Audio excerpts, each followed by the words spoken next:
اور اب کچھ خبریں عالمی منظرنامے سے۔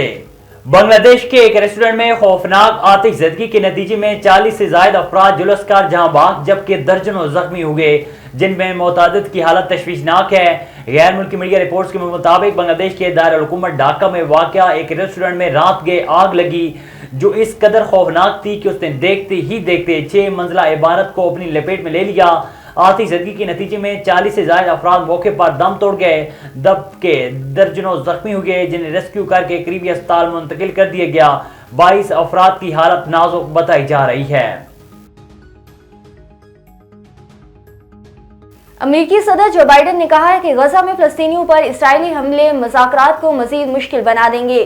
جنگ بندی پیر کو ہوتی نظر نہیں آ رہی لیکن مذاکرات کے لیے پر امید ہے۔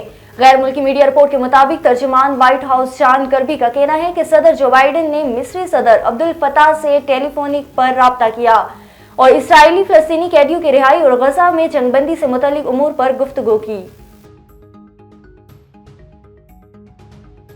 امریکہ نے اسرائیل سے ماہ رمضان میں فلسطینی مسلمانوں کو مسجد الاقصی میں نماز ادا کرنے کی اجازت دینے کا مطالبہ کر دیا۔